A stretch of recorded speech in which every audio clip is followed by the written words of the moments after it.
Bonjour à tous, aujourd'hui on va s'attaquer à un tuto sympa et utile, c'est le flashage de la Ishin i6 en FlySky. Donc moi j'en ai besoin pour la faire fonctionner sur les simulateurs notamment, et pour avoir le firmware original de FlySky et non celui tweaké par Ishin.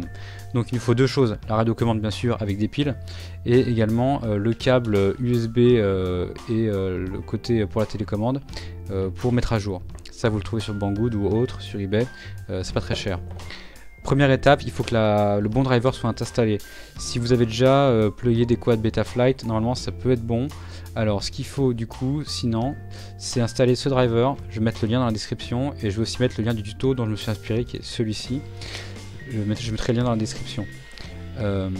Donc ce driver là, vous le téléchargez ici et il faut l'installer. Ensuite, il faut passer la télécommande en mode update. Donc là, si j'allume la télécommande, comme d'habitude, elle démarre. Par contre, si on presse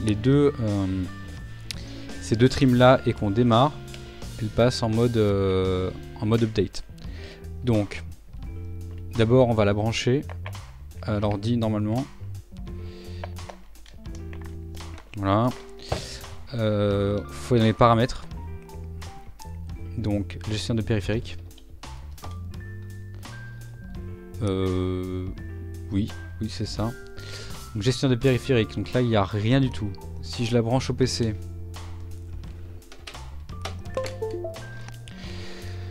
un nouveau périphérique apparaît, périphérique sauvage. Voilà, donc le périphérique en COM5. Donc là j'ai bien ma Silicon Labs CP210X, tout ce driver. Donc là, ça c'est la première étape sur Windows 10, il faut que le driver soit bien installé. Ensuite, il faut aller sur le GitHub de FlySky pour récupérer le firmware. Donc pareil, lien dans la description.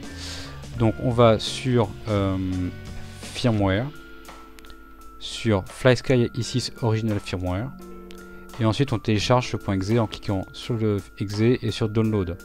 Donc moi je l'ai fait. Donc là on retient bien comme 5, ça on s'en fiche. Du coup, FS i6 original.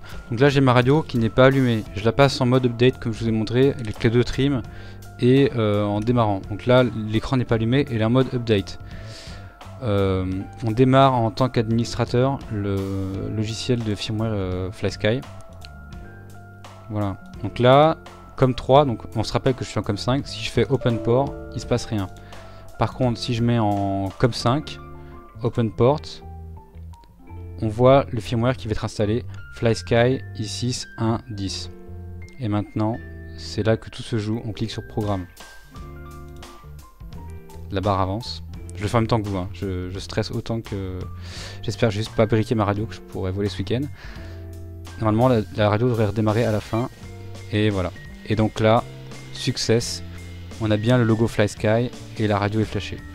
Voilà pour ce tuto pour flasher une Ishin i6 en FlySky i6, donc rien de compliqué, deux étapes, le driver et ensuite le flashage de la radio, en l'ayant bien mis en mode update bien sûr. Donc si vous avez réussi ou si vous avez des problèmes, n'hésitez pas à me le dire dans les commentaires, j'essaierai de vous répondre au maximum de mes capacités, et puis je vous invite à vous abonner pour suivre mes aventures. Voilà, je vous dis à bientôt.